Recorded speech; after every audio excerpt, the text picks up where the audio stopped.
Good evening. I'm Jeff Light, the editor and publisher of the Union-Tribune. Thank you so much for coming to tonight's forum on homelessness in San Diego. I want to give special thanks to our panelists, a group of incredibly dedicated people who have put their hearts and souls into thinking about and working on this problem, so you'll get to meet them all tonight. Also to our Community Advisory Board, a group of volunteers who have put together tonight's program, and the City of San Diego for allowing us to use this great theater. So obviously we're treating a very important topic tonight.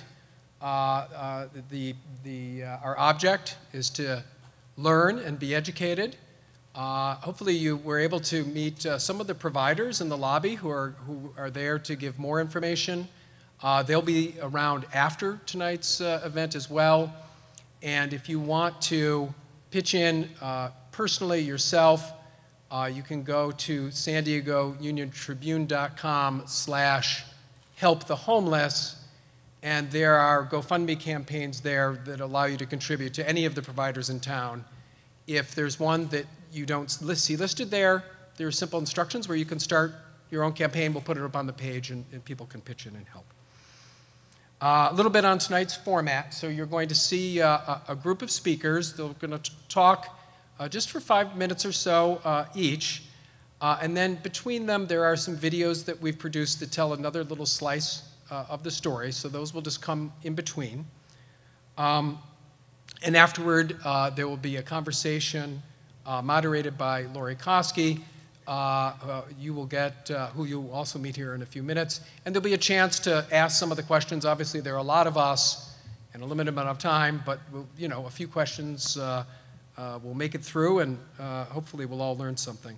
So the purpose of tonight is to listen and learn and hear different points of view. If you hear something that you agree with or that you like, that's a great opportunity to nod wisely. And if you hear something that you disagree with, that's an opportunity to reflect, right? I would encourage you, you know, if you hear something you disagree with, don't try to shout the person down, or even if you agree, applaud rudely, and believe me, there is such a thing. So, and no personal attacks. It can be an emotional issue. I think with that, we're about ready to begin the night. We've got some fantastic people who are working hard to solve a problem that we all absolutely need to solve as a community. So to get us started, Blanca Gonzalez, our community opinion editor, will get the evening started, and I hope you all have an edifying evening. Thank you.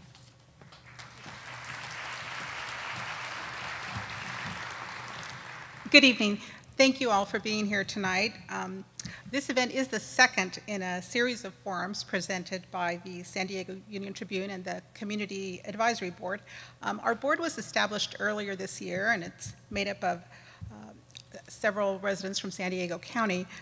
The purpose was to facilitate broader access to people, events, and ideas, and to create connections across our region's diverse communities. And as Jeff said, our goal is to promote civil conversation and understanding of different topics and views that are particularly important to our community. It is my honor to work with this board. I do want to recognize at this time some of the board members who served on the committee who put this all together. I want to, if you're here, please stand up because they've all worked very hard on this. David Bejarano, Teresa Acosta, Stephanie Brown, Andres Martin, Terrell Fletcher, Ann Hill, and Lori Koski. Thank you. Okay, so as I said, our goal is to learn from others' perspectives and start a productive conversation about an important issue. We have a lot of great speakers. After you have heard from each of them, they will all come back up on stage and we'll have a Q&A. You should have received some index cards when you came in. Please feel free to write down your questions, and if you have your question, just raise your hand, and we have several people. Raise your hands, those people who are collecting them. So just raise your hand and they'll come and collect the card, and we will try to get to your question. We're anticipating a lot of great questions. Unfortunately, we may not have the time to answer them all, but we will get our panelists to answer as many as possible. Okay, so now to start us off, we have Union-Tribune reporter Gary Worth to give you some background on tonight's issue. Thank you.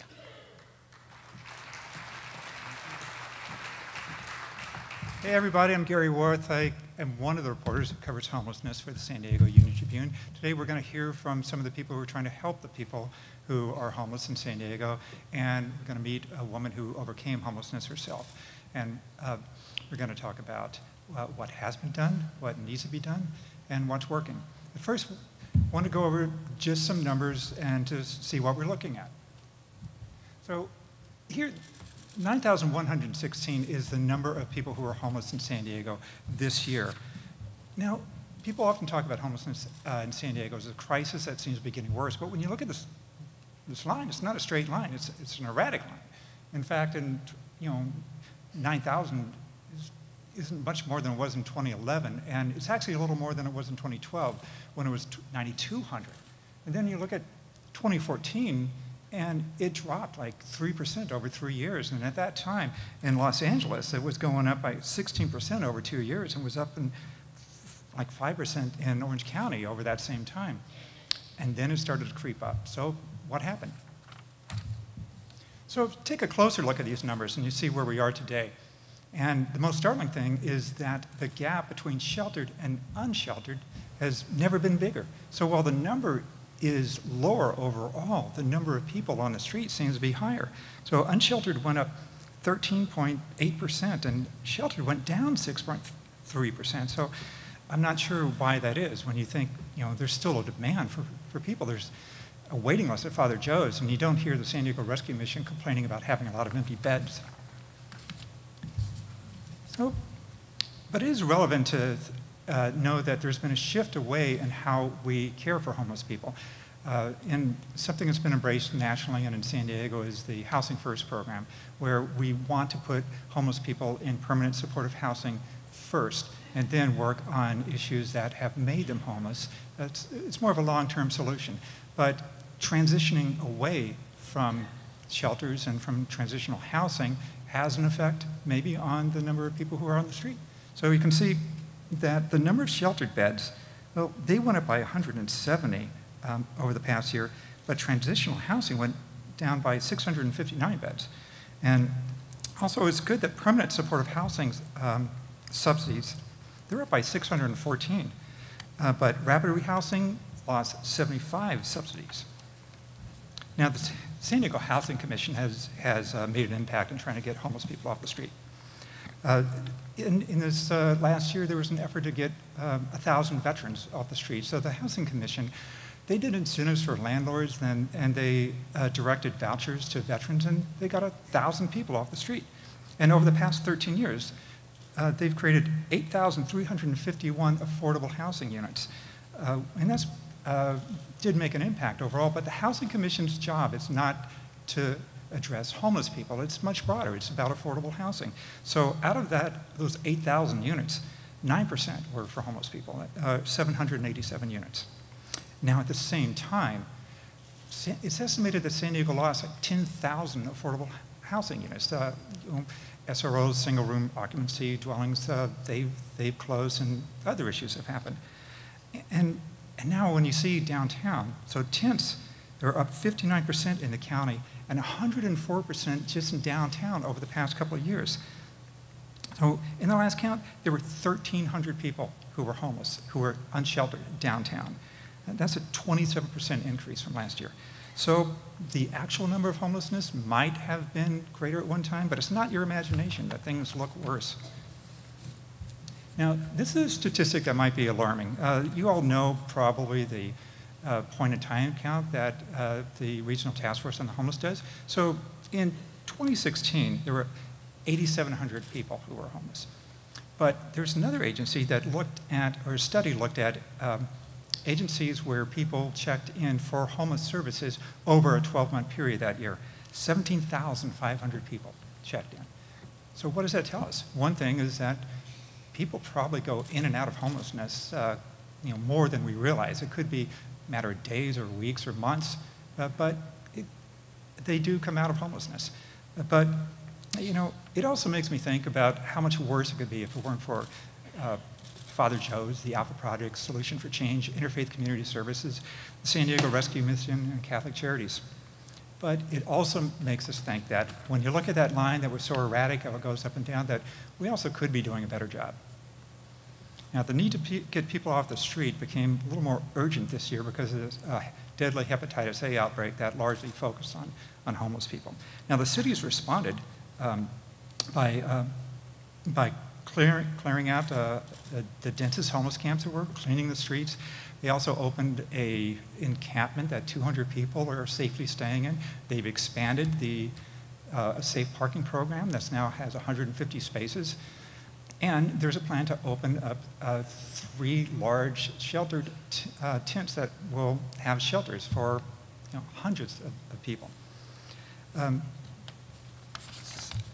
All of those are going to be temporary solutions, though, because the real solution still is finding permanent supportive housing for people, and getting people off the street and ending their homelessness. Now, finally, I wanted to just remind us that when you talk about homeless people, you talk about people. A guy that I met over at the homeless encampment the other day, he was, he and his wife had moved to San Diego, and he told me, it's like, when people talk about homeless people, the operative word to remember is people.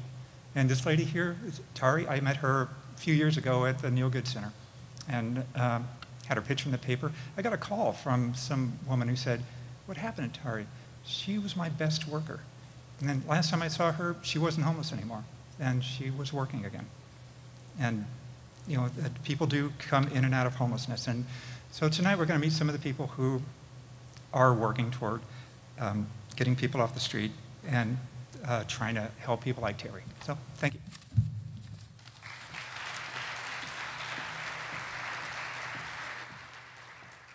Thank you, Gary. Okay, now our next speaker, I am very happy to introduce Gordon Walker. Gordon, you can come on up, please. He is the CEO of the San Diego Regional Task Force on the Homeless. Thank you.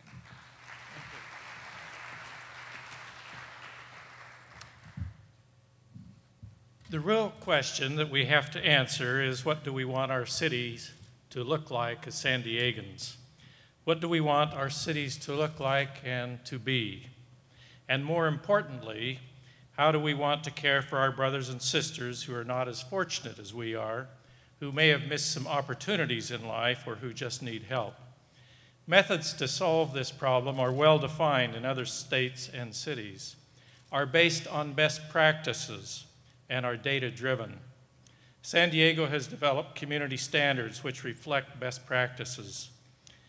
All service providers receiving federal funds use these best practices to some degree.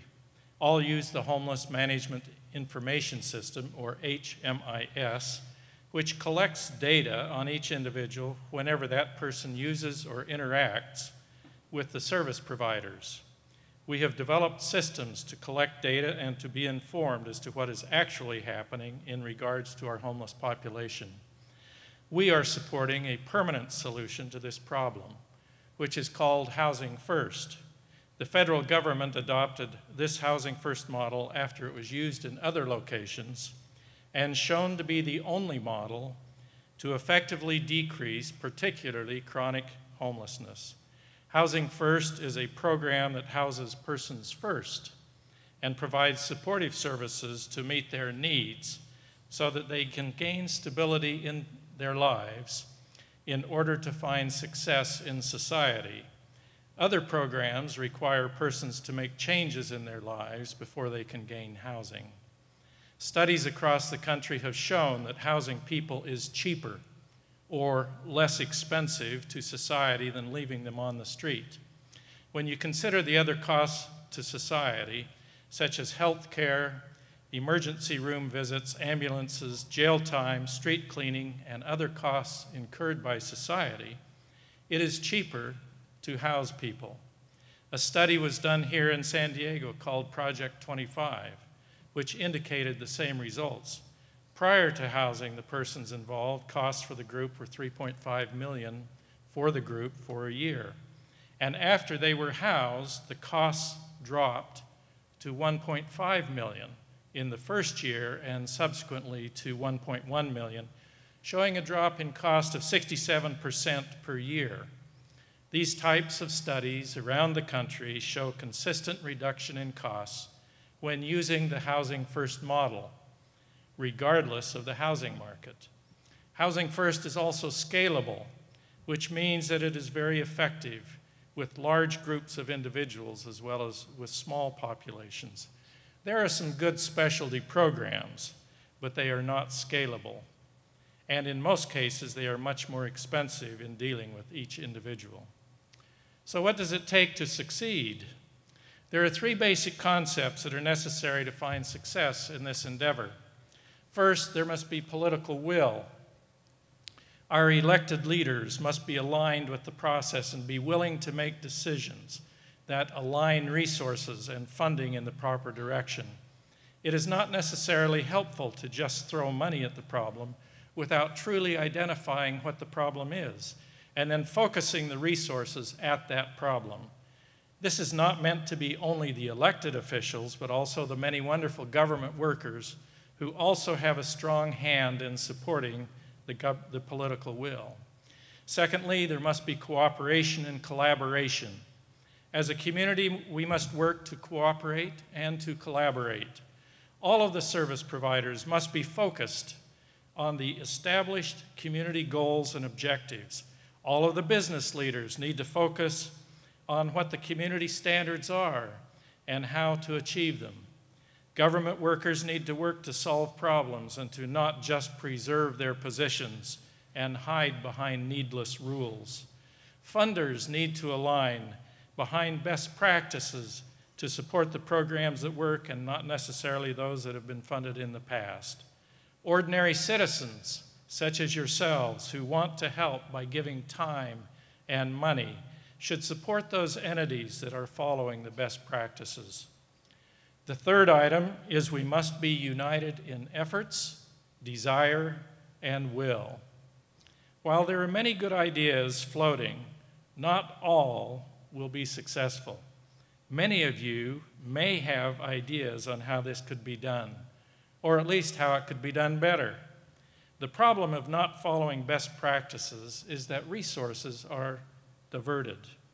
Most problems waiting to be tested may or may not be focused on solving the problem, and almost all are trying out ideas that are not shown to be best practices. It took years for this problem to develop here in San Diego, and like most social problems, there are no magic fixes. Social problems are not easy to solve, nor are they fixed overnight. But significant change can be made by following the data, utilizing the plan that has been created, and working together. We are at a tipping point here in San Diego. While the hepatitis A outbreak is heartbreaking, the resulting action and attention allow us to make significant changes to our homeless operations and to begin to move toward permanent solutions. The outbreak has galvanized political will, which will create modifications in our daily operations. We must recognize that short-term modifications in how we house our homeless population do not constitute solutions, but that they are necessary for public health purposes and also to break the mindset that the status quo is sufficient. Thank you.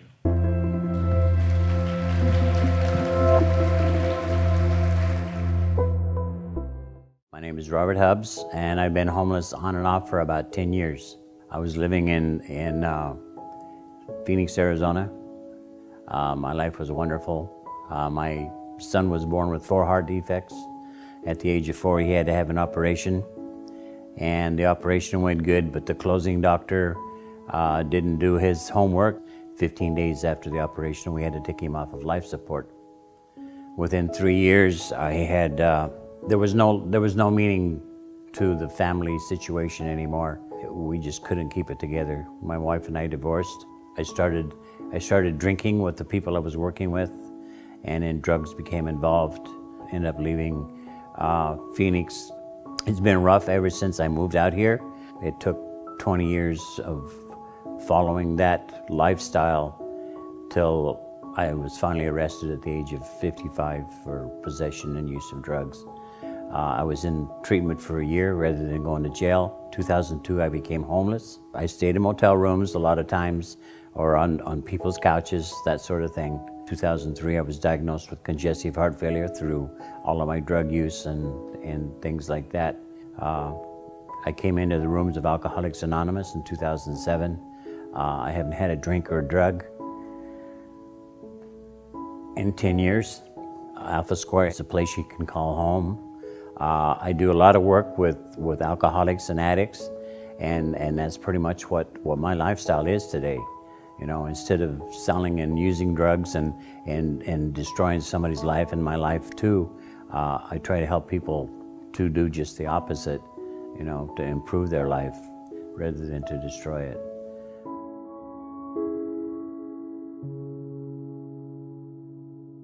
And now we will hear from Amy Gagno of the Alpha Project. Amy, come on up.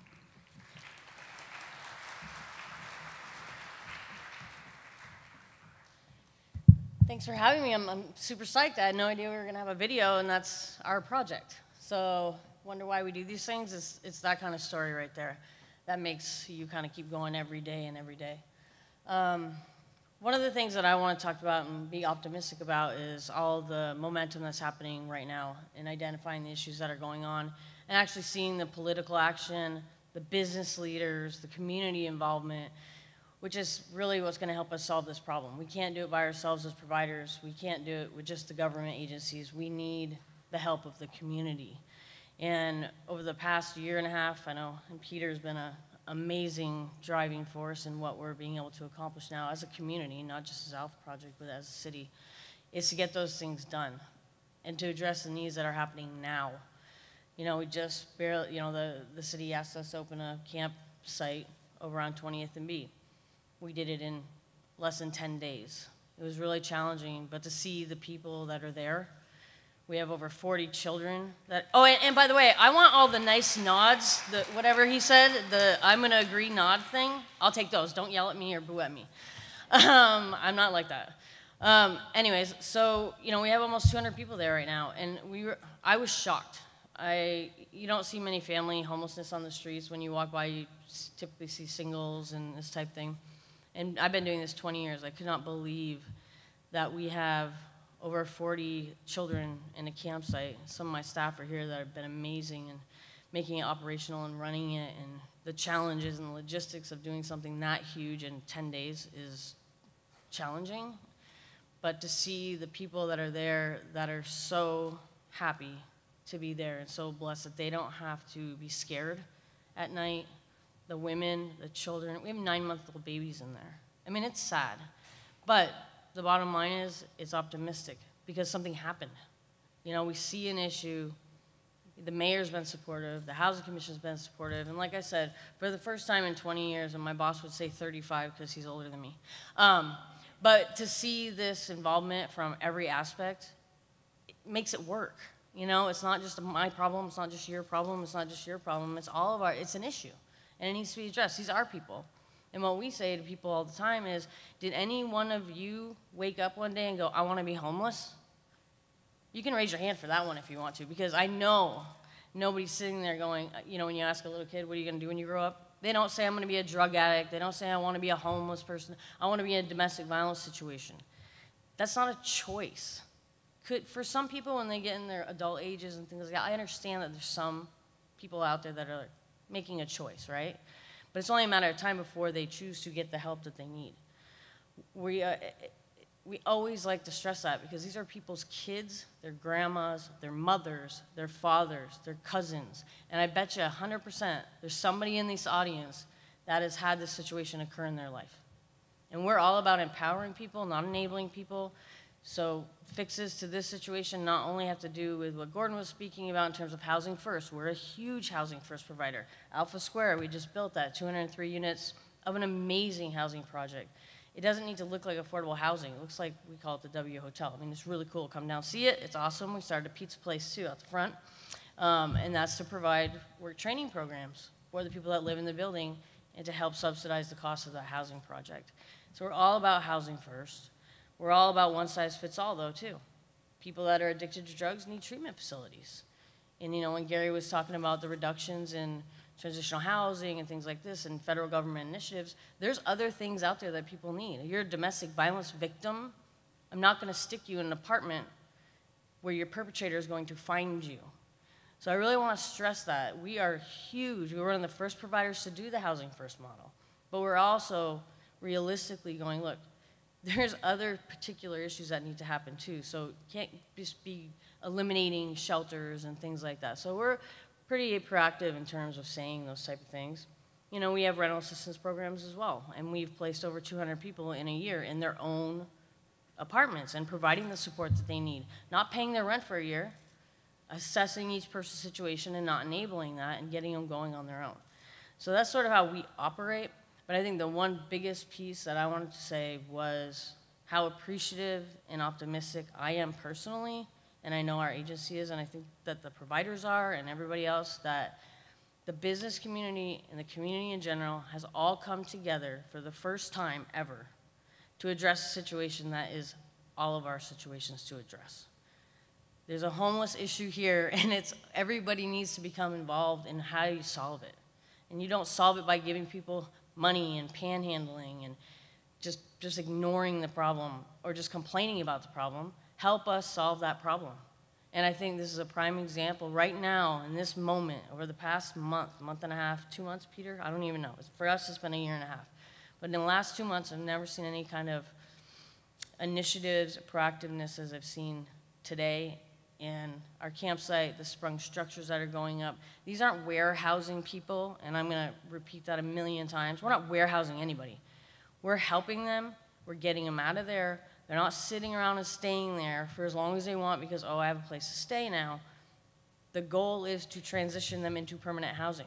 They may need a little time. That's okay. We're doing a whole system change right now in San Diego in terms of addressing and using common assessment tools, vulnerabilities. Maybe you don't need the kind of assistance you need. Using our resources effectively by using that common assessment tool and saying, okay, you're scoring over here. Maybe you need a deposit for your first month's rent, and you're good to go. Maybe you need more than that. Maybe you do need a treatment facility. Maybe you need a shelter. Maybe you need this. Maybe you absolutely need permanent supportive housing, but everybody needs to understand that permanent supportive housing takes years and years and years to build. It's a super competitive process. It's really expensive. We have a new project breaking ground in Normal Heights for veterans, which is another 53 units, and it's all permanent supportive housing where all the services are on site to support those individuals that need that level of service. The people that don't need that level of service shouldn't be there because that's not an efficient way of using the monies that are coming into this town. So there's a lot of changes going on in San Diego right now, just different ways of dealing with this homeless issue in general, and I'm really optimistic that it's going to work. It's going to work. I'm feeling like with all this positive energy and effective policy changes and things like that, that you're going to see a reduction in what's going on. And whether you care about it or not, as Gordon was saying, it's costing taxpayers millions and millions and millions of dollars by not addressing the issue. And why not make the people that are in the situation part of the solution as opposed to always seeing them as the problem? And that's what my message is today, is to come help us help them because we want to help them, and we're not going to enable it. And if you don't want help, then go. We want to help you. So that would be my 2 cents anyways. No speeches for me. I'm not a speech person.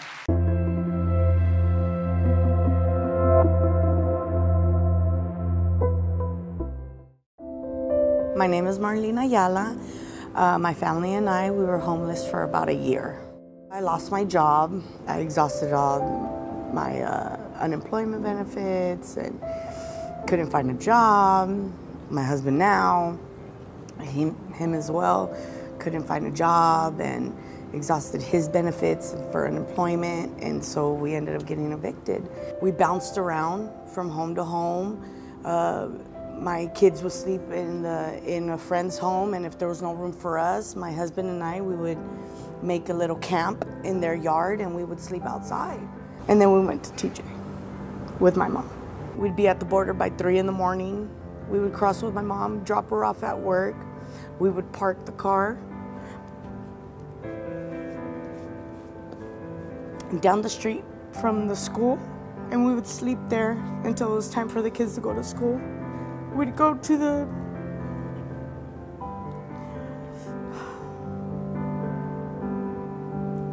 gas station, and I would get them ready for school at the gas station's bathroom.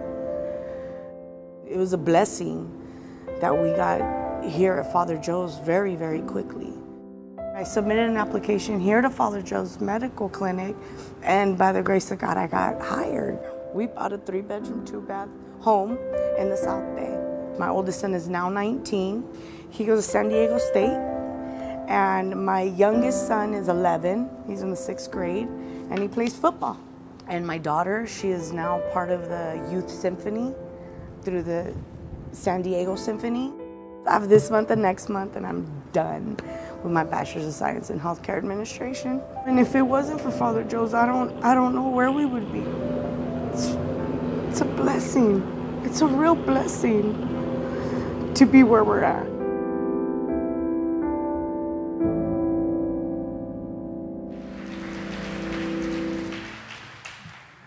And now I would like to welcome Ruth Bruland.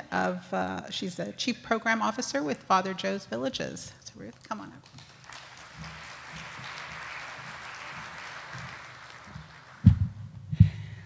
Good evening. You're going to hear kind of the same thing from a lot of us this evening. I'm going to try and say it a little differently because even though it might sound the same, how it gets acted out every day in the work that we do, Alpha does, other agencies that are here tonight, it can sometimes have to be very different. I really appreciated your numbers, Gary, talking about what's happened in San Diego and the homeless population, and also calling out that while the numbers are very important, we can't forget that it's about people. So you got to remember both of those things. For numbers for us at Father Joe's Villages, every month our teams gather together and we analyze what our outcomes are, what's working, what's not working. The best practices that Gordon mentioned, we utilize those best practices. We have the licensed programs, the certified programs. All those things are so very important and are part of the science of ending homelessness. But what it boils down to is the people. And so that really is where the rubber hits the road with all of the science and the numbers. So I want to talk about that, like I said, in a little different way. We've already seen some lives on the screen. You're going to meet someone in a little bit. But I want to tell you about 4 different lives to try and highlight some of what I think is so very important. And me first. I'm going to talk about me first. My grandpa came from Norway in the late 1800s, and he became a Lutheran pastor in the United States, and he had 2 sons, one of which was my dad, and those 2 sons became pastors. And reading on there, I think somewhere it says on there that I was a Lutheran pastor, and at this point you might be thinking, destiny. It was a little bit, I think.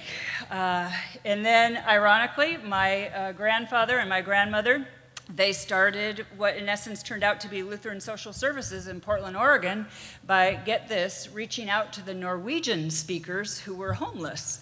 Back in the day, it was called the hobos, and that's part of the work that they did within the Lutheran ministry. So now you might be hearing destiny shouting in your head, because that is indeed what I ended up doing on both counts. But along the way, when I was trying to figure out what to do professionally, I had some periods of time where I didn't have a home. If I hadn't put my stuff in storage, it was in the back of my car. My address a couple times was a P.O. box. I never thought of myself as being homeless, but indeed I was homeless. But I had friends and family that would say, hey, come stay with us. That's okay, you're between things, come on over. I had those kinds of resources, so that's why I could just go through that whole experience and not put together not having a home and homelessness. Destiny? Destiny? Maybe, maybe. So I want to talk about another life. There's a woman named Michelle that we have come to know through the village, and she was born to a mother and father who were both alcoholics. Her mom was also mentally ill and really felt more comfortable living on the streets than she did in a house, and so most of the time of Michelle's growing up, her mom was homeless. Her dad, alcoholic, she understands now that he was a veteran, that he probably had pretty bad PTSD, so his behavior was pretty erratic. Michelle married a man, and had quite a few kids, and he became progressively more and more violent within their marriage, and so she decided that she needed to leave. She became homeless. Destiny? Destiny. Within her homelessness, she learned about some of the places that she could go to get help, and so she landed at Father Joe's Villages, St. Vincent de Paul Village, and we, of course, had programs that she could access, but it didn't really take that first time. She left us, remained homeless. She came back to us a second time. There was another issue that was very important to Michelle at that point. She liked alcohol a lot. So the second time she came, she got into enough bad issues that were related to her alcoholism that she had to leave us, and with her kids. On the day that she told me this yesterday, actually, the day that we told her that she had to leave, that was the first day she went without a drink in a really long time. The day before was the last day she's had a drink ever since.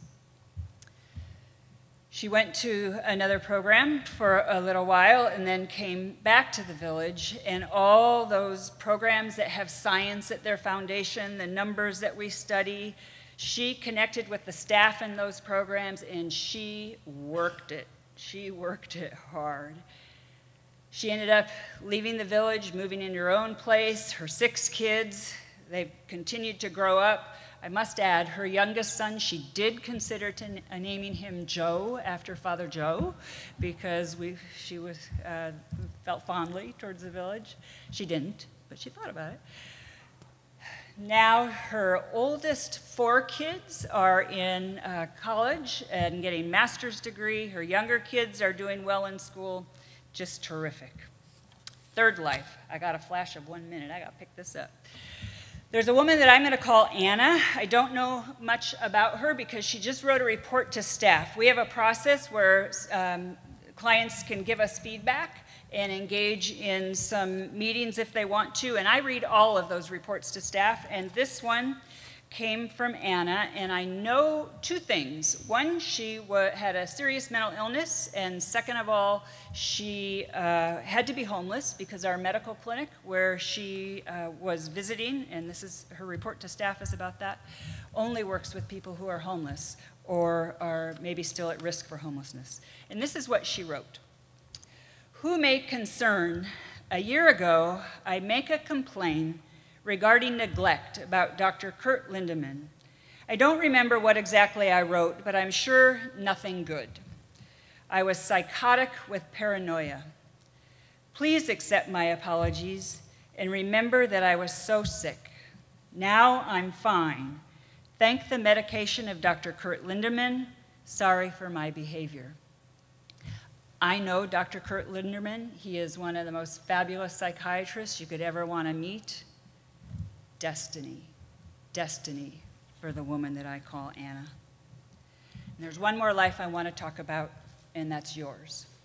Each of you who are here tonight, you disrupted your normal schedule for a Wednesday night to be in this place, to hear us all talk, and that means something. I have to think that there could be a little destiny here.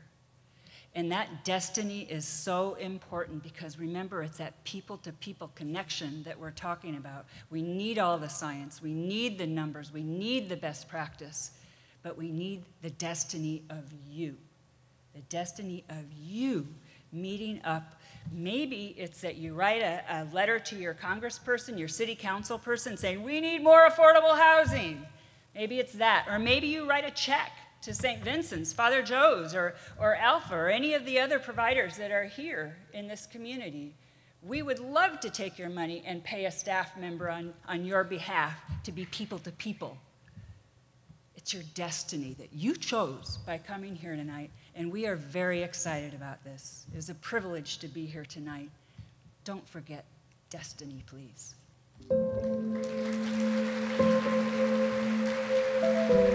As I walk around downtown San Diego talking to homeless people for our street art series, I notice a common thread in the lives of these folks: childhood abuse and neglect. Donald H., originally from Baton Rouge but now living in and around San Diego, told me his backstory, and it fit the pattern. Donald never really knew his dad, and when his mom died when he was 7, his older sisters couldn't find an orphanage for him. He was placed in a home for troubled boys, and there, abandonment issues fostered an angry personality. He learned how to fight and cuss and grow up fast in the state-run home. Donald spent adulthood in and out of prison. He lost good jobs due to addiction issues and eventually sought help at PATH, a network of agencies in California which provide assistance to homeless people. PATH psychiatrists talked Donald into getting a therapy dog, and he says his new little friend has made all the difference. He also claims his newfound faith in God has helped with his anger issues. He says he now has a reason for living, a friend, and thanks to the money smiling passerbys donate when they see Ali the Rasta pup, a steady source of income. Donald claims that because of his criminal history, he's still being denied permanent housing in the San Diego region. He sometimes uses money from donations and Social Security to stay at cheap motels. It's not an easy life, but Donald claims to be a lot happier now than when he was a young man. And with Ali at his side, he isn't so alone.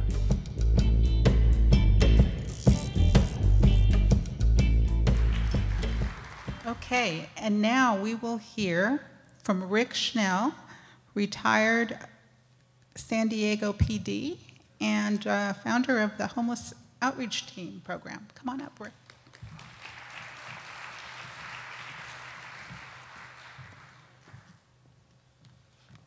Thanks, everybody, for showing up tonight.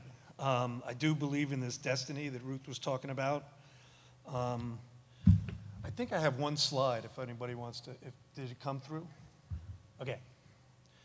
I just need everybody to pay attention to this because I think it's a common theme that we've got going amongst our speakers is that we're dealing with humans and humans inside of these tents and on the street and all of that. And when I was the Homeless Outreach Team sergeant, that was part of my job, was to educate the officers on this, educate the chiefs, educate the sergeants, and just ask them to calm it down a little bit, right? And I used to tell them that this is the stuff that I believe and that I think that if you're going to be working with quality of life issues, you have to take all this into consideration. First of all, it took me a while to get everybody into this mood of homelessness is not a crime. No one's committed a crime out there because they're homeless. And then I would tell them that there's a public expectation out there that we understand that as law enforcement. They also expected us to use jail as a last resort. I don't think anybody has ever said, no, you can't put people in jail. But they want to make sure that we've exhausted some of the alternatives to using jail. Then I had this little deal with Barney Fife. Everybody remember Barney Fife? He had one bullet. I'm not sure if it was for somebody else or for him or whatever the story was. From Andy of Mayberry, for those of you that don't know. It's on every day, all day long. You can. It's a great show. Anyway, they only gave him 1 bullet. So, but law enforcement, we're a critical component in chronic homelessness, because that's really all we work with is chronically homeless people on the street, right? So we needed more tools than just a ticket book and jail and you know, and whatever else would happen out there. So over the years, we've developed more tools. And one of the things I would tell the officers is, all your providers out there, all your treatment providers, everybody that you're going to be interacting with, they don't need our help to bring them people. We need them to help us. And the community needs them to help us kind of chill it down a little bit with the people on the street and just make it more human for everybody involved. So over the time, I developed this concept called the Triple C concept. And it dealt with, if you're going to be doing enforcement out there, if things are going to start happening, you always have to keep these 3 components in mind: compassion, communication, and consistency, right? Compassion, you can also put down as empathy, right? But the E-C-C-C-E, I needed 3 C's. And you know, and I was doing some reading, and there's like one of the Supreme Court justices mentioned, a dose of empathy enhances the law and moves it closer to the greater good. So the compassion and the empathy together, it's really, it's very difficult to get going, but it has to be there. And you know, and with the compassion, I also wrote this other stuff down here. Compassion, the way I see it, is the ability to envision the practical consequences of your decisions on the person you're talking to. And a good example of that would be, there was a day when I was driving down the street in a patrol car, and there was a car parked in the street, and it had the dreaded expired registration over a year, right? If you've ever been in a car like that, you don't want to get pulled over, right? Because we're taking your car. And I had another officer come up and say that inside the car was a woman and her 2 kids, right? They were sleeping in the car, similar to what we were just talking about. Well, I mean, you know, by law, I could have taken the car, right? You're expired over a year. But what would be the consequences of my decision? She's going to be on the street, and I'm going to take her car. That's not what we're here to do. So I just wanted to get that kind of out there. Communication is very important. It was brought up earlier about all the agencies communicating with each other. It sounds easy. It's not easy, because everybody has a different view at a different place where they want to go. But communication is extremely important on getting the show moving. A lot of times I would tell officers, when you're dealing with individuals on the street, ask them what they want to do. Don't be telling people what's up.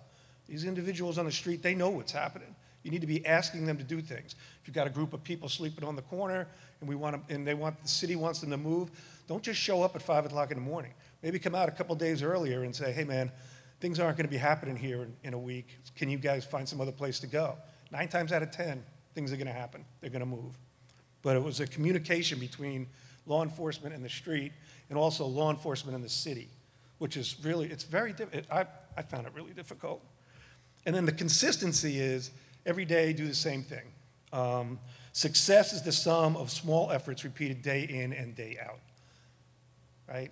Every day do the same thing. Don't surprise people. Don't just show up and expect changes. Just you have to be consistent. So like one day you can't just drive by what you said yesterday you can't do, right? If somebody you want people to change, they have to know what's happening and it has to be consistent. And now that's pretty much it. And in conclusion, I just wanted to say that we try to use what they call reasonable sensitivity in law enforcement. And I'm going to quote a wise man from the city of San Diego. If you're not an optimist, you won't last long in this business. So I think Amy brought some of that optimism up. And always think when you're dealing with law enforcement, you might ask them, what about that Triple C concept? You were out there doing some enforcement. Did you utilize the Triple C? Did you utilize the compassion? Did you utilize communication? And were you consistent in your job? And I think if that happens and we're all like that, we'll all live together nicer. Thank you.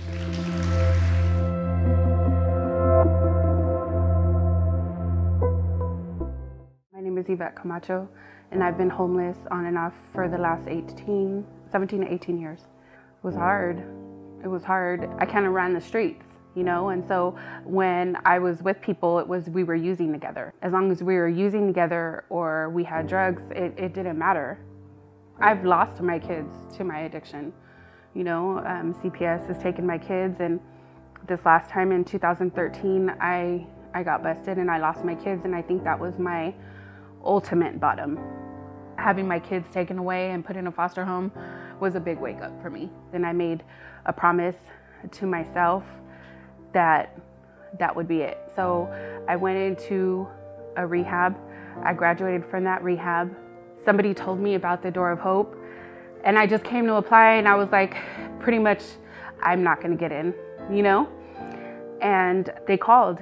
I went into the apartment and I almost died. I was like, no way, no way. There's all the shelters and the sober livings and the places that they have in San Diego, it doesn't even compare to this place. They want a plan. So I gave it to them, and I've done everything on that plan just the way I had it. They gave me a chance to put my life together. I got my own apartment. I've gotten a job that I really love. I got a car. I was able to, for the first time in years, get my tax refund. You know, there's just so much I've accomplished here. My 17-year-old, I just sent her off to college a few months ago. So she's at Chico State, starting her life. And that was one of the hardest things, but you know, she's doing it, and I'm proud of her. I love this place, and I'm so grateful. I'm so grateful. Okay, and now I would like to introduce philanthropist and San Diego Padres managing partner, Peter Seidler. Peter, come on up.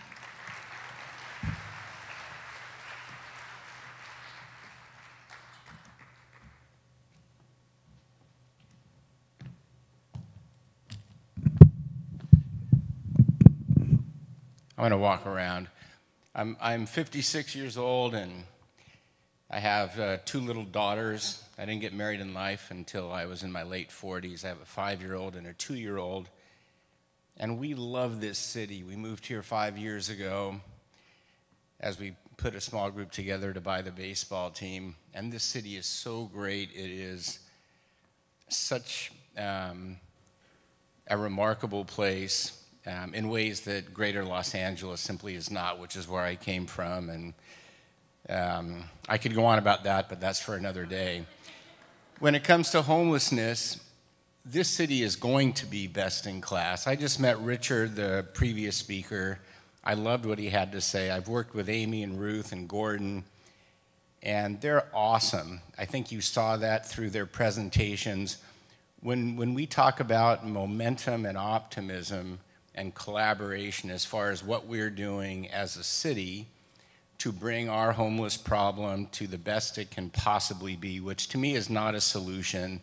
I don't talk about a solution because I think it's impossible. There's always going to be homeless people or a homeless person, but as a society, we know what to do. And when Gordon talks housing first, and I talk a little bit more about some of the transitional facilities, where we end up is we agree on 95%, and we're going to step forward within that 95%. And if there's 5% on the margin where maybe it's this way, maybe it's that way, let's just put that aside and do the best things that we can for the 95%. And that's what we're doing.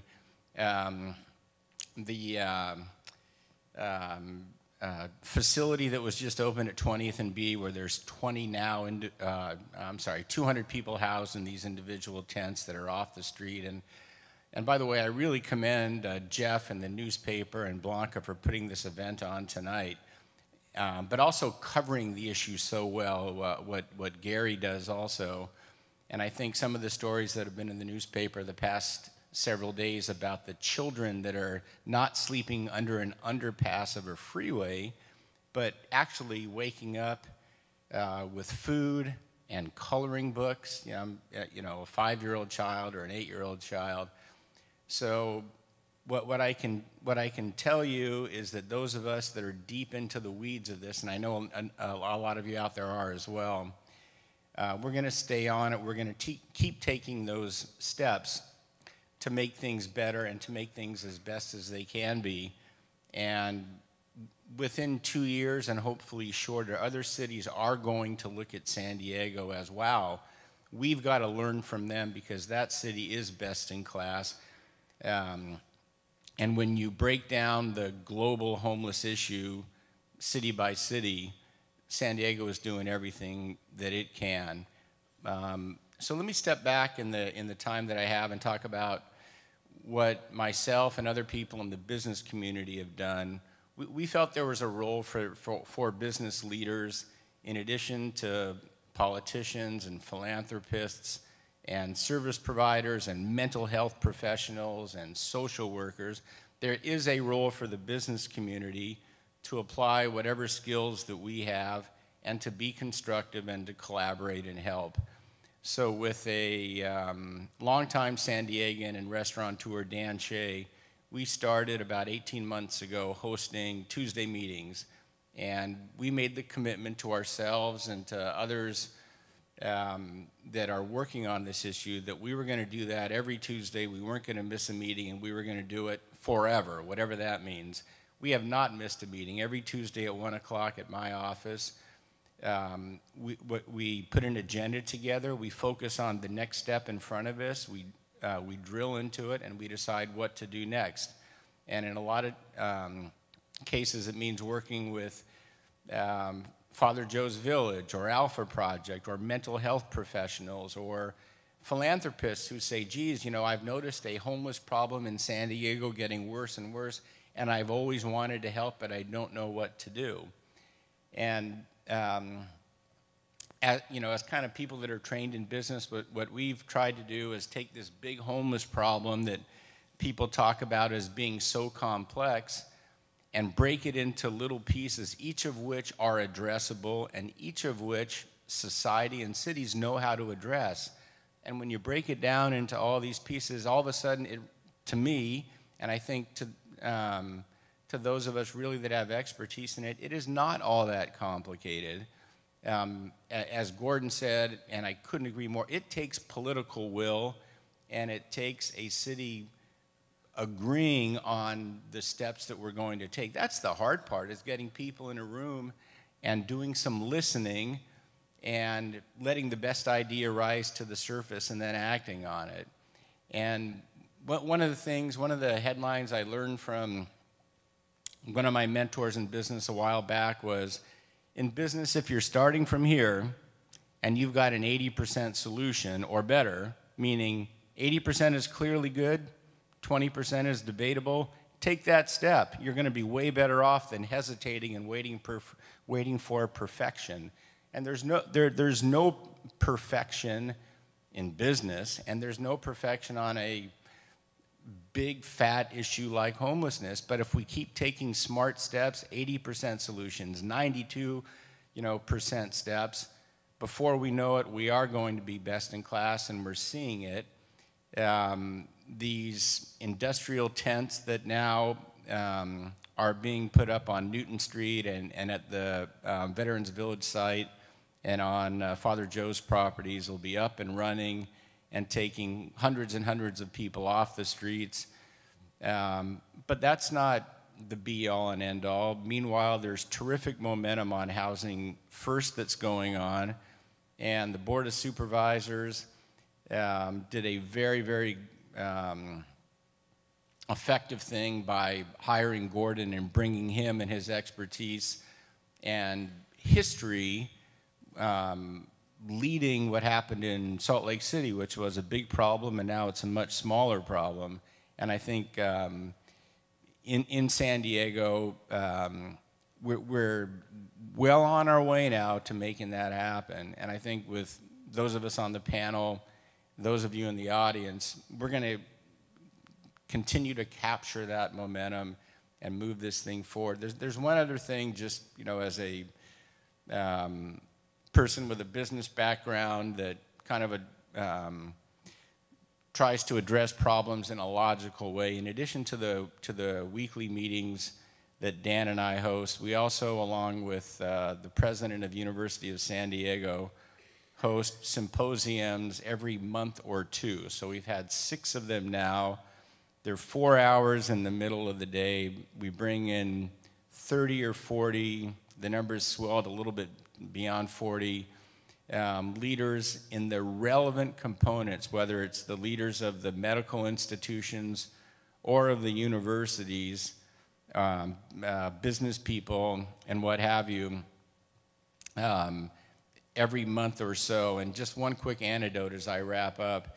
As we left the last meeting, I had somebody from San Diego State grab me, and then somebody from USD and UCSD come to me together and say, who would believe that the universities are all working together collaboratively on an issue with no egos, nobody trying to one-up each other. And I think as a city, we're doing that now. And after one more speaker, the best is yet to come with this panel where we get to respond to all the Q&A. So thank you for inviting me tonight, and look forward to talking with you all as we go on.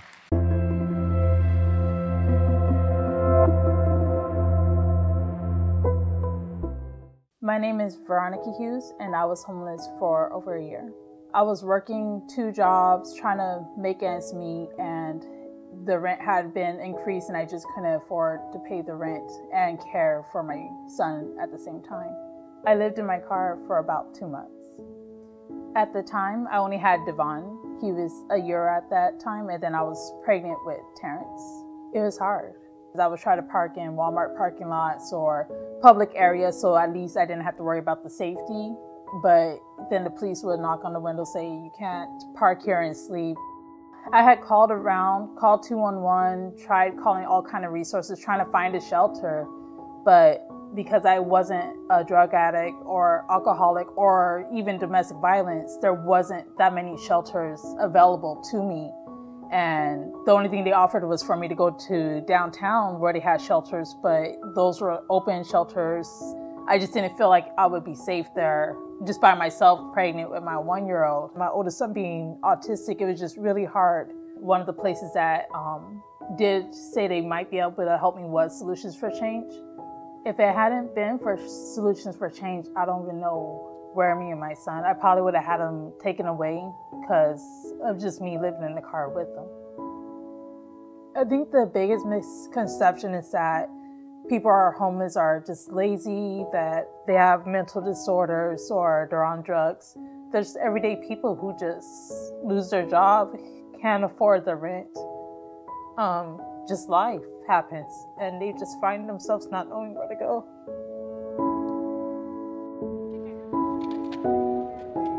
I don't want to go back to working 2-3 jobs and not seeing my kids anymore. So I ended up just going back to school at Miramar in 2015. That was the commencement speaker for this recent graduation.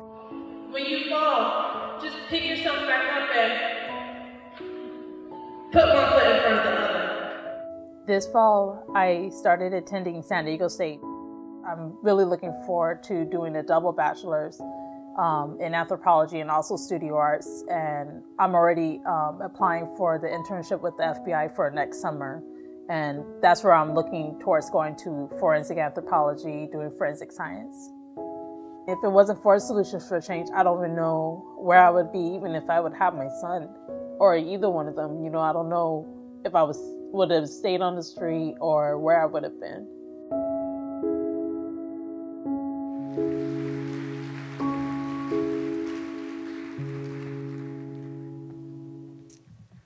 Okay, well, there's nothing I can add to that. Veronica, please come on up and join us.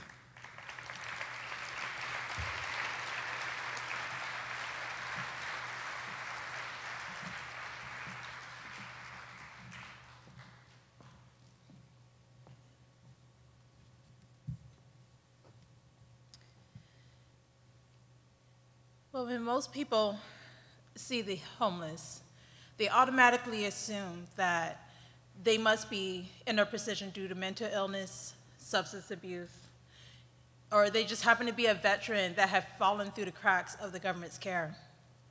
Yet this leaves out about 1/4 of our homeless population in San Diego. 1/4 of the population that the San Diego Regional Task Force for the Homeless consider chronically homeless. And this is the category I found myself in the fall of 2007, when I couldn't afford to keep up with my rising rental increase costs. In my personal experience, the people that fell into this category of chronically homeless were people who are trying to escape domestic violence, people who had been relocated to San Diego and just displaced due to other issues within the country and also within the state. And it also included people who just suddenly lost their main source of income, and like myself, who just couldn't keep up with the housing market. In April of this year, the Regional Task Force had released a survey that they had conducted on the 9,116 homeless individuals. And from this survey, 8% of those people were veterans. 39% had self-proclaimed that they had mental health issues. 20% had self-proclaimed that they were suffering from substance abuse, and 31% fit into that category of chronically homeless. 31% may not seem like a lot to many, but considering that 9,116 homeless individuals did not account for the unsheltered amounts, that number should be way higher, especially considering that many of these people were also toting their families and children along with them. Which is why tonight I want to address the need for shelters not only in the downtown locations, but in other areas of San Diego to best help people in this situation.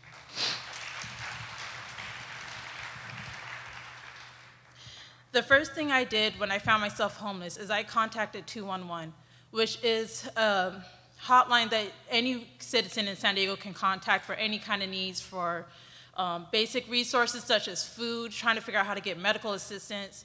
They have resources for military and veteran services, but the one that pertained most to me was the list of homeless shelters and their locations within the county.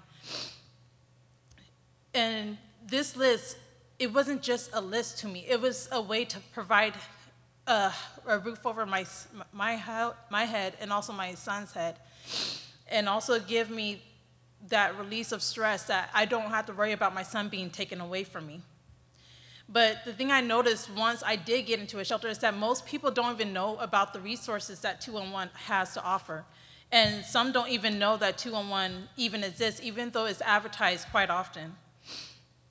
After I had started calling some of these shelters, the biggest issue I had was, like I said, I didn't fit into any of those categories where I was domestic violence or drug abuse or any of that. I was just homeless. So because of that, I wasn't able to get into many shelters. And the shelters that were able to take me, they were at full capacity, or I had to get onto a long waiting list, which was not very optional for me at the time. But this also is why it was so important that the homeless camps and the safe parking lots that were opened by Alpha Project, Father Joe's Village, and the Veterans Village of San Diego were a saving grace, not only for people in my situation, but just anybody in San Diego who didn't know where they could go. The issue with some of these shelter locations is that majority of them are located in the downtown area. There's not very many in the North County or the inland, so for people who can, they will go to downtown and they'll stay there, which is why we see a rising number downtown, because they know that's where they can get those resources from. But the amount of people who cannot leave from the cities that they are at are stuck there, living out of their cars, living behind grocery stores, so we aren't really able to address this area if we don't expand where we have these shelters located. The third point I wanted to bring up is that most of the shelters, at least when I was homeless, was just aiming at getting people off of the street, instead of trying to make sure that they can address the issues that cause the homelessness for different people in that situation. And when people first enter shelters, if we were to have resources there to be able to assess what these people's needs are, we can better increase the chances that they won't have many more people walking back in those doors the next day. In conclusion, the solution for homelessness isn't a one-step process. It needs multiple steps with the goal of success for all that are involved at the end. If we can increase the number of shelters throughout our county, then in each city, we will see a lower amount of homeless people that are just collecting in one area. And if we can address the reasons why people are ending up homeless in situations, then we will be able to lower the chances of that cycle repeating itself.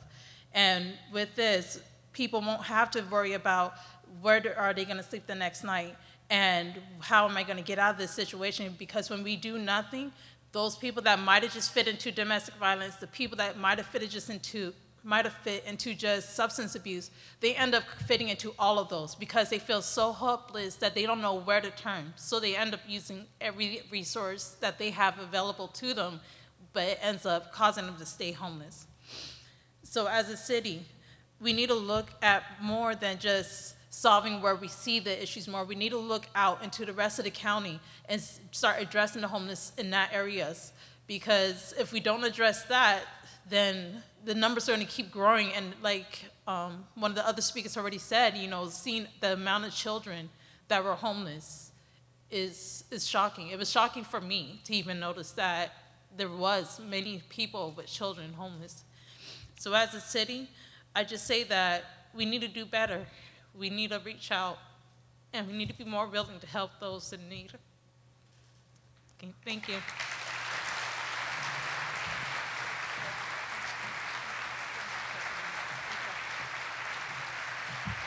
Thank you, Veronica.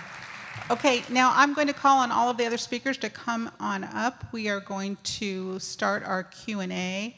Also, I want to introduce at this time Lori Koski. She, as I mentioned before, she was on our committee, one of our advisory board members. She is CEO of United Way, and she will be your moderator tonight. So Lori, come on up as well. And also, if you have any questions, please raise your hand and someone will come pick them up. We have a lot of great questions. I wanted to mention that we are on Facebook Live. I should have mentioned that earlier. If you wanted to text any of your friends who aren't here and want to, if you want someone to watch this Q&A, they can go to the UT Facebook Live and watch this presentation. And you can go back later and look at it, or let other people know that it is available online. Okay, as I said, it's unlikely that we'll be able to get to all of your questions, but because we do want to leave here eventually, but we are going to make the attempt to, if we don't get to your question tonight, we're going to make the attempt to answer it on Facebook in the next couple of days. So go ahead and look at that. Okay, everybody is seated. Terrific. All right. I think I'll stand here. Will that work? Sure. Rather than sit. Oh, wow. Okay, friends. Does anybody know how we're going to eat breakfast? Okay, everybody needs to shake out a little bit. So let's shake our willies out or whatever, because we've been sitting, and I want to take just 1 minute and to thank our panel. So can we give them...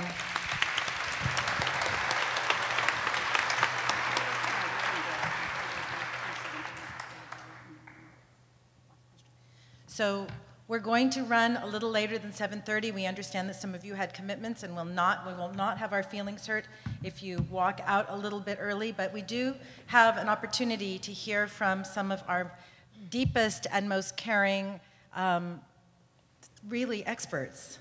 And so we're going to stay here a few minutes to talk to them. I want to begin with just something that Veronica said to us, because I think that you are our North Star, Veronica, and your courage and your vulnerability. I'm going to also make the rest of us open up and feel courageous and vulnerable. So let's start with that and ask, you said that we have to do better. So can our panelists talk to us, each of us, for a minute about what is the first step that you see us taking, each of you, to do better right now, and how can we help in that?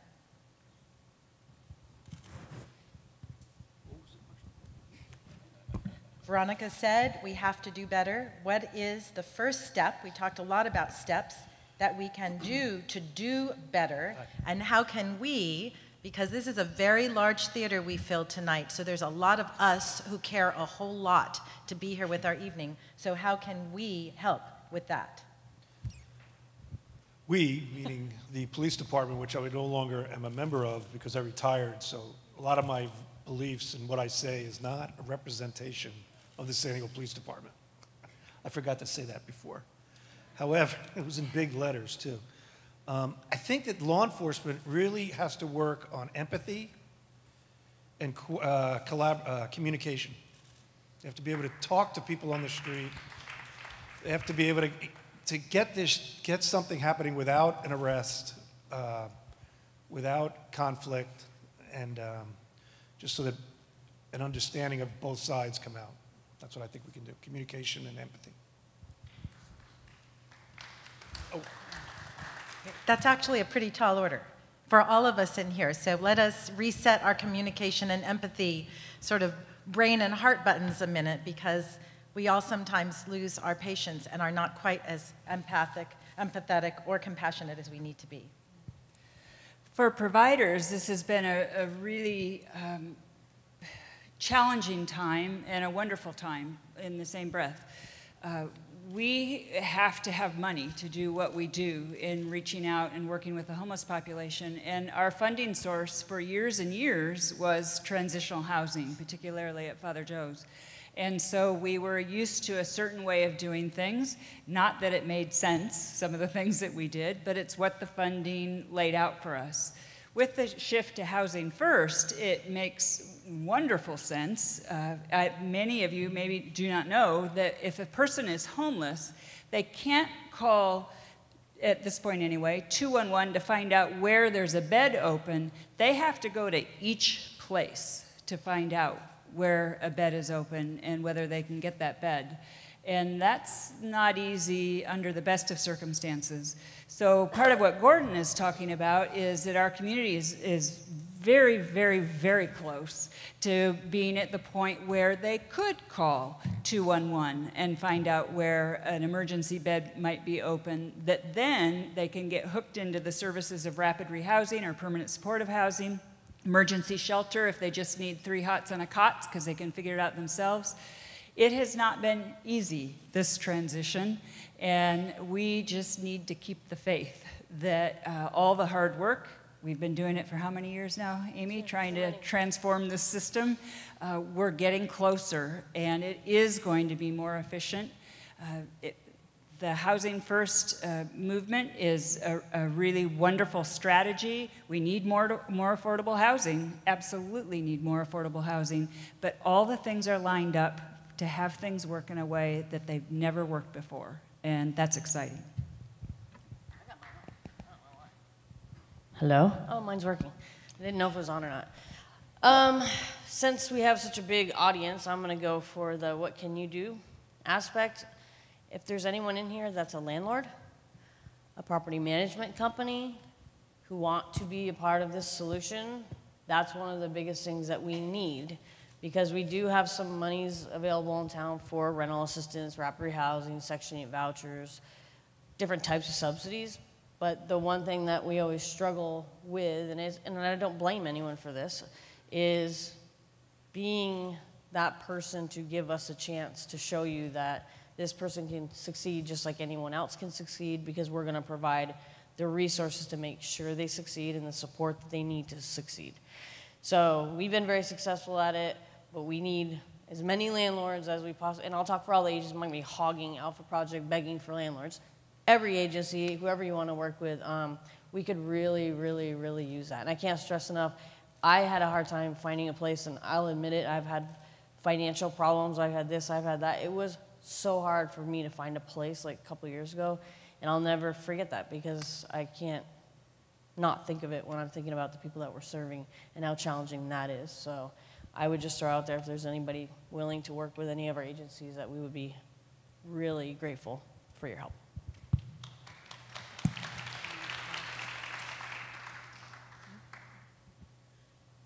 So you just wanted me to say what I think? Well, we can do better. You told us a little bit, just a short snippet again, just repeat it. Well, one of the things I had thought about when I was homeless, and also after I had got out of homelessness, like you said, you know, addressing landlords in other communities, if it was possible for landlords to even take a 10% of their units and just set it aside for people through transitional housing or people who are homeless, I mean, yes, the units are expensive, but if they were to, even if every community, rental community was to do that, we can solve a large part of the homeless problem if we just had a couple of units set aside so that when people are homeless and have a job, that they can be able to afford to just provide a roof for their family. One of the key things that is needed in this market is to align the resources and the political will to the final goal. One of the reasons that Housing First is promoted by the federal government is that it's been proven and shown to be the method by which homelessness, or at least chronic homelessness, can be alleviated. It works, and alongside that is that it saves lives. I could give you many stories on this, particularly statistics, but the fact of the matter is, as we pursue specific techniques and best practices, we will actually be saving lives. And this is why it is so important to do this.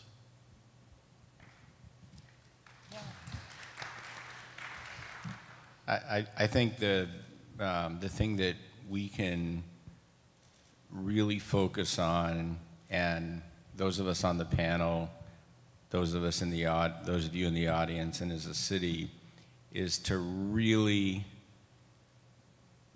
give everything we have right now to make sure that the steps we are taking are super effective, because we're setting new precedents in San Diego. I look at it personally as the 3 new transitional structures that are being put up as it being critically important that those are run extremely well and that the outside of those facilities are clean and safe to the maximum, so that Veronica's point that we also need things, facilities like that throughout the county. If we run these 3 facilities exceptionally well, we're going to get phone calls from Oceanside and from other places in between saying, where's my facility? And to take it to the next level, then to collaborate and to work hand in hand as much as we can with the Housing First model, because everything Gordon says is fact-based from my understanding. Not from my understanding, based on my independent analysis of the situation as well. So the following question are for our providers, really, Amy and Ruth. We want to know what's being done to improve the care for people with mental health issues. And can you talk to us about how we go past or be in the sphere of someone who we, just as lay people walking around, see has mental health issues? What do we greet? Do we say hello? Do we make eye contact? What is the best way for us to be helpful and compassionate? That's a very good question, and it really, there's no one answer for every seriously mentally ill person you might encounter on the streets. So fundamentally, personally, I would urge some caution on that, but kindness can be expressed silently or verbally, orally, and so kindness is always the way to go. But there is some reason for caution at some times when approaching someone who's homeless or encountering someone who's homeless. There are a lot of people out there who, with their serious mental illness, they want the madness to stop themselves, and so can also then get the co-occurring issue of substance abuse. And so that's a double issue that's really, you could tell stories, I'm sure, of the challenges of encountering people who are in that situation. So kindness always, caution always as well. Amy, you want to? I'm not scared of anybody, Ruth. I do have to say that the county of San Diego has really stepped up in terms of providing additional mental health services. We just got a new contract. We're working in clinics. We're doing the housing. They're doing the clinics. I mean, so there's a lot of different initiatives out there that the county's providing, so I'll give the county some props on that. Project One for All is a major initiative that's going on, and it's only for severely mentally ill individuals. I agree with Ruth that we need to be cautious, but I walk by and say, hey, how's it going? And that's about it, and then move on. When you do encounter somebody that may be a little bit potentially dangerous, I mean, we can be honest up here, right? So we should be. I mean, everyone should be cautious about that. But I do also want to say that we're really big on never give anybody any money. It's only going to be we'll stand up and say that all the time. My boss wouldn't even care if I said that. But we are really anti-panhandling, and while I'm on anti-stuff, I'll just say it right now too, and street feeding. Those are the two things that we really would like people to redirect their efforts in doing, because it's really causing more of an issue. And you wouldn't think that because you're just feeding people or you're giving money and you think you're helping, and it's all good-spirited and nice. But it's much better to come to a project, go to St. Vincent's and feed the people that are in there. Go to our new campsite, feed the people that are in there. There's a lot of food distribution places, and people don't realize that you can eat anywhere. I know I just got off topic, but I couldn't help it. Those are my two anti-things, and that's all I'm going to say. No, these are really important. Of course you can. Jump in, but let's just, Amy, can you tell us where we would go if we wanted to help with feeding? Is there a list that we would find it somewhere? We can post it, Blanca?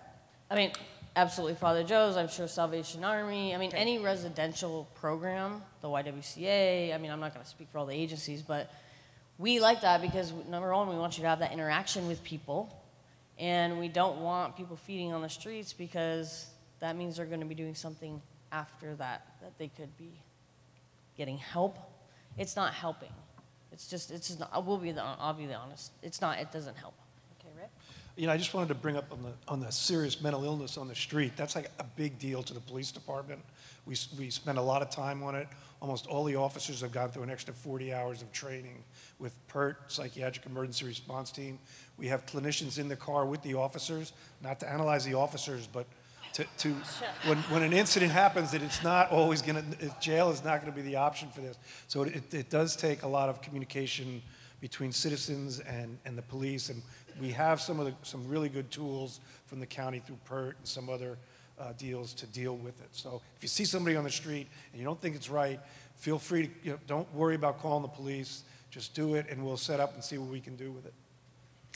Lots of people in here care about youth, so this is one of many questions. How can we get more awareness, beds, and funding for programs for youth ages 18 to 24? The police department doesn't know. Yeah, I mean, I can tell you that that's the federal government, HUD's direction is going to start to move into the areas of focusing not just on veterans and chronically homeless. It's going to change, and probably in the next year is going to change into a focus on transitional age youth and families. So they haven't been forgotten from the federal government level, because we all care about them, right? So the hugest funding streams are the ones that really drive the initiatives that we have to abide by. But we all know there's a huge rise in transitional age youth. They're harder to count because they're couch surfing and hanging out, and we can't identify them as well as we can identify someone sleeping on a street. So I can tell you from my knowledge, with initiatives that are coming forward in the next year or two, those are absolutely going to be priorities. And people are right to be concerned about that age group. When they come to the Paul Mirabile Center, which is on our campus, we really, 350 beds, 270 for men. We work hard to put them a little apart, because there's just so much that can go wrong that the impact will be a lifetime. And so one of our plans down the road is to try and get some permanent housing built that is specifically for transitional age youth. We have to do something outstanding for that group, or we're growing another generation of homelessness, and that's not okay. Let's go to another question even. There seems to be a migration to California of homeless people. Is this true? And should we work with other states to send those homeless home and rehome them? Gordon. Actually, as someone who's just come here, I guess I've migrated also, haven't I? And you're couch surfing, right? Well, I was couch surfing, Yes. but I found a place to put my couch. What is interesting to me, when I did come, I made the assumption, because I've loved coming to San Diego over the years, and I was in charge of housing and community development for the state of Utah for several years, where we took this program on directly. One of the big questions we were concerned about was, if you build it, will they come? And I would always use the example of, well, if you had your choice, in other words, if this population were truly mobile, would they choose Salt Lake City on the 4th Wednesday of January or San Diego? And even when my own sister asked me this question, it's a no-brainer. Of course we would choose San Diego. So I assumed that there would be a lot of outsiders coming here to San Diego. The fact is that our study this past year showed that 77% of our homeless population last had a San Diego zip code. In other words, this issue is homegrown. And I would probably look to Veronica, who was here, fell into homelessness, and came back out because of the high costs of rent, because of the tight supply, or for whatever reason they come in. So there's not a lot of it. The mayor of Las Vegas he was well known. I think he's passed away now, so I can tell this. He was well known for buying bus tickets where any place else other than Las Vegas as the method to solve the problem. I'm not sure. Truly, there's 2 or 3 key reasons. Yes, you have a wonderful climate. There is a wonderful climate here. Some of you are complaining that it's hot. I think it's wonderful. The other thing is a great economy. When you have a great economy like you have here in San Diego, you are going to attract people from other places where the unemployment rates are much higher than they are here in San Diego. So there will be people coming that are attracted by those, but a wholesale migration, probably not so much. Rick, I think that this one is for you. Oh, good. Are you ready? I'm ready. Okay. Go. Where is it legal or illegal for homeless to sleep or camp, and to whom does one report violations?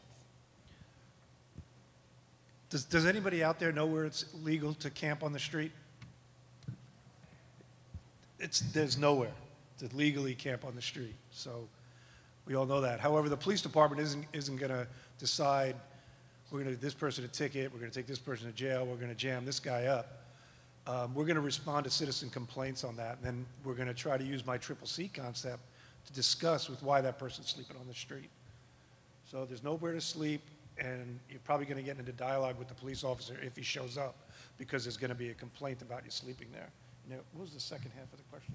What do you do if there is a violation, which means if somebody feels that this is a problem for any particular reason? If your communicating skills don't work so well, then a person could end up in jail, but that's not where we're trying to go. I mean, we're trying to talk with the individual, figure out what's going on, that we do have some beds available that the officers can connect people with in a situation that in lieu of jail. So there are some out instead of jail. So if we feel that there is something that we need to do, we would call our police department in the non-emergency phone numbers? Yeah, you can call on the non-emergency number if you can get through. Okay, that was not helpful. Help us better. You know what else you can do? Because usually we're not talking about an emergency here. So you can wave down a sergeant, or you can go to the police station, or you can call them up and talk to the officers direct. And tell them what's going on, because usually it's not an emergency. So try to get hold of a police officer. Somebody said it's like you don't have to know the whole police department, but if you know 1 or 2 officers in your neighborhood, you can get a lot more done.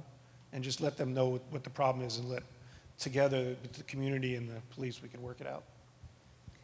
So people are caring a lot about hepatitis A. there's two questions. I'm going to give you both so you can sort of get into that world a bit. Who's legally responsible for the deaths from hepatitis A? And with the hepatitis A epidemic causing a health crisis in East Village, when will street feedings be outlawed? So clearly we care a lot about what's happening with hepatitis A. We're concerned, we're worried. I'll take a stab at each of those. That's, I don't think, and I think this is probably a good thing, we don't have an attorney up here. You're good, Peter, go. Those do both seem to be legal questions. I will tell you this, because I've studied the Hep A thing from a business, and I deal with too many lawyers in my life, you know, weave that in a little bit. The Hep A outbreak here, to me, is partially random. I think that Hep A outbreak could have happened in a whole bunch of other cities. And also the way myself and my group looked at it, it's also largely unprecedented. And so I think there's a ton of momentum and a ton of action being taken right now when it comes to public washing stations and public restrooms and communications to tell people, whether homeless or not, what to do, what not to do. I think probably a lot of us here scrambled out and got our Hep A shot and learned that you got to go back and get the second part of the shot. I've also heard critics say, well, why didn't the city do more sooner? And I think you can always say that about any issue.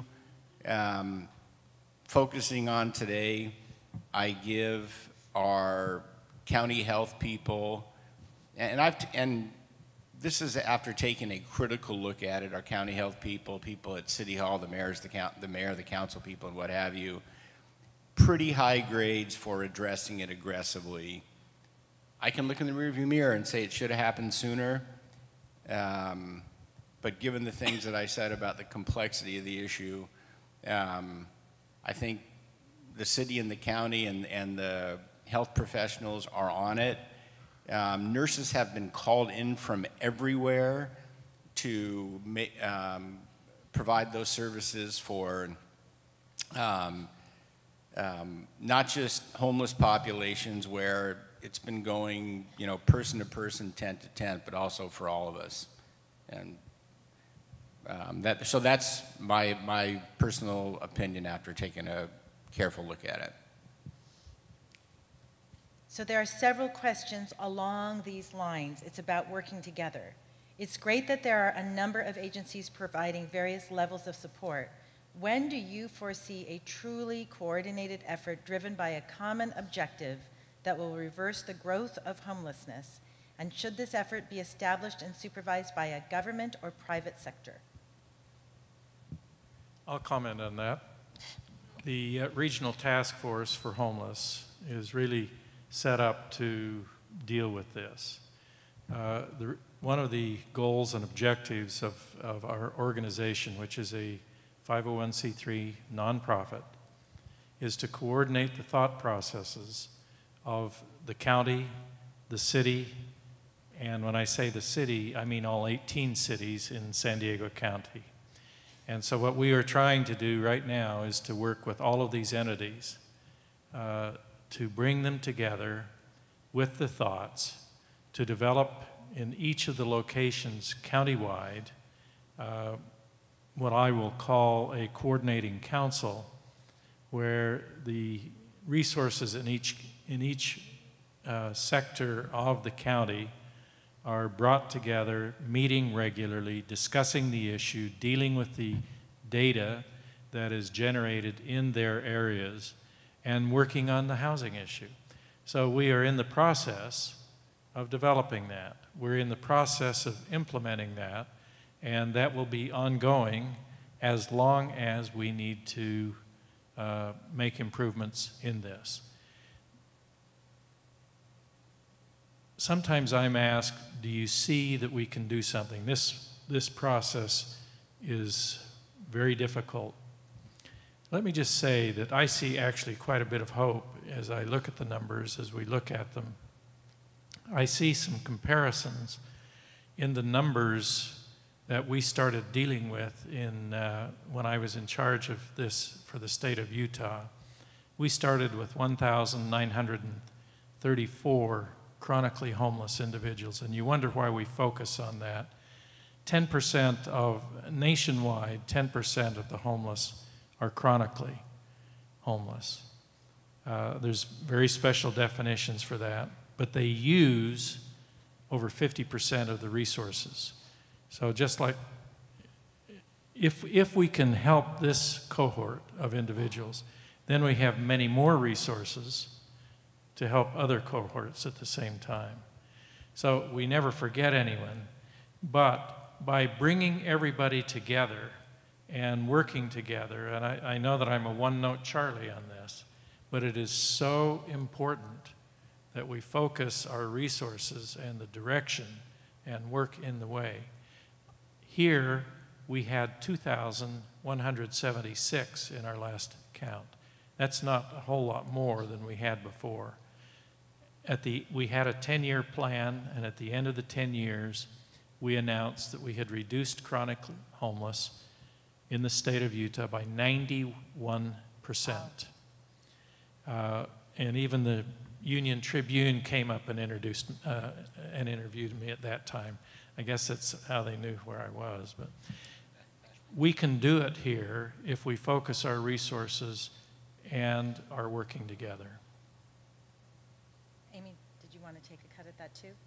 You want me to talk about that? Well, I saw you kind of wanting to talk about it. Did you want to say anything? Well, I mean, I think we've made a lot of strides in the last 2 years, just changing the way we're systematically approaching this issue. I mean, we have always worked out of silos. When people say coordination, it kind of bugs me a little bit, just to be honest, because we work together every single day. All of the agencies work together every single day. It's not a matter of the agencies working together. It's a matter of the system working with us together. So, not to complicate things, because I do chair the committees and I'm very much aware of what's going on and all the changes that are being made. But there's issues that have to be addressed, such as data sharing.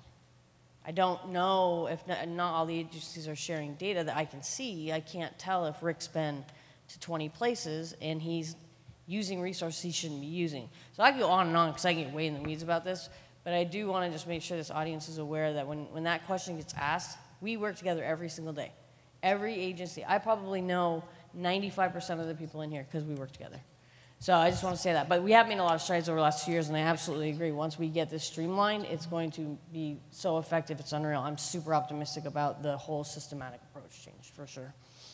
Gordon, 1 minute, because we have a last question, and it's a doozy. This is just one quick comment on what Amy has just said. Within the last 30 days, we have opened up the homeless management information system. It used to be that Father Joe's saw Father Joe's information and Alpha Project saw Alpha Project's information.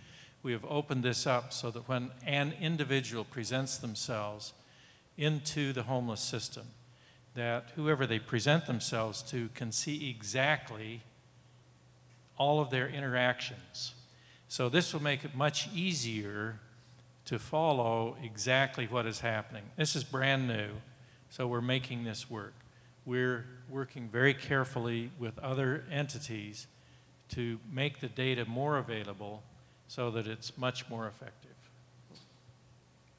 So our last question is a profound question, and we will see how deep the people are here by the questions that we asked and the ones that we didn't ask, and hopefully we can post them somewhere.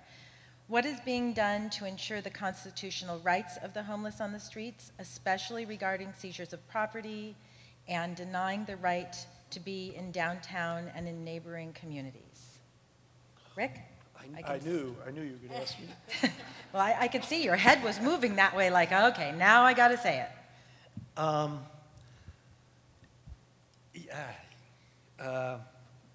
This is difficult because there's two sides to the story I always say. There's business owners that are trying to run a business, and then there's homeless people that are on the street, and the two of them kind of collide, and then they call law enforcement in to separate it and get it together. Now, I'm going to be the first one to tell you there's been a lot of times when law enforcement has gotten a little out of control, right? And and that happens. But as long as we have people that are advocates for the homeless and that are willing to step up and call the police department out, I think things will be okay. I remember when we first started what we call the serial inebriate program, where we arrested people that were drunk in public over and over and over again, and we started to use the courts to get them into treatment. The defense attorney told me, he goes, you know, this is a good idea because we're going to get people into treatment. However, if you go unchecked, you're going to get too powerful and just start picking people up and throwing them in jail. And at the time, I was like, there's no way that's going to happen. And as the years went on, yeah, way it's going to happen if we have nobody checking us and calling us out and all that. So we need that. We need it. I'll speak for because you mentioned a conflict between people that are advocates for the homeless and business community. And as somebody in the business community that hopes a business-focused meeting every week and symposiums like I talked about kind of monthly, one of the things that I've made sure is that we start every discussion with every person in business with, number one, if you're not coming from a place of compassion, step aside, because this whole effort needs to come from a place of compassion. And I think when we heard from Veronica and Amy, and really all of us here, Rich talking about the 3 C's, compassion needs to be a part of it, and we need to keep humanizing. These are all individuals, they're people, they're not something dirty, you know, near your place of business. They were all born, they were all children. Some had wonderful childhoods, some had awful childhoods, and everything in between. And the other thing that, as myself and Dan and a few others have stepped forward from the business community to lead this effort, is if you're not volunteering your time 100%, you're not going to be a part of it. So from time to time, we need some legal work on something. And when the lawyer says, look, I'll cut my rate, it's only going to be $120 an hour, we say get to zero and you're in. And you know what? They get to zero, and whether it's giving us insurance information or legal advice or what have you. And I think what you know, I listened carefully to everything all of us had to say tonight and to the questions. And, you know, there's a sea change here. It's different. And maybe it's because people saw the problem grow.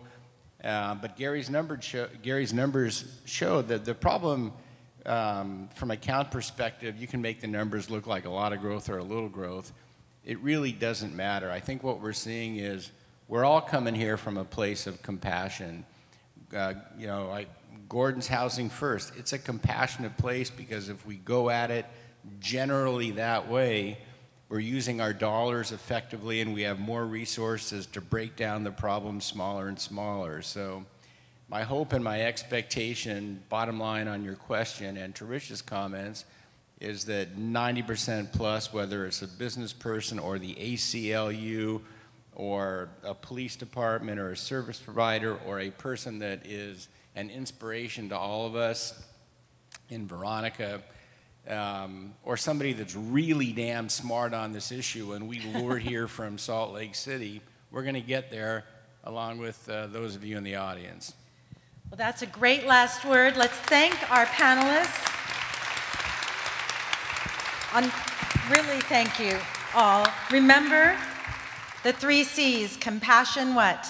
Compassion, communication, and consistency. We can walk out of here with a lot to do tonight, and on behalf of the Community Advisory Board of the Union-Tribune, we thank you for being here, and on behalf of our fantastic newspaper and the staff that put so much time, let's thank them also.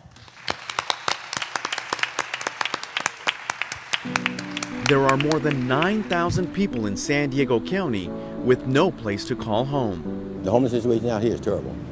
It really is. It's bad. There's a lot of people just trying to make it from day to day. Fortunately, every day there are hundreds of people offering assistance, trying to help solve this regional crisis. Thanks a lot, man. You can help by giving to any of these local organizations or by starting your own GoFundMe campaign. Together, we can all make a difference.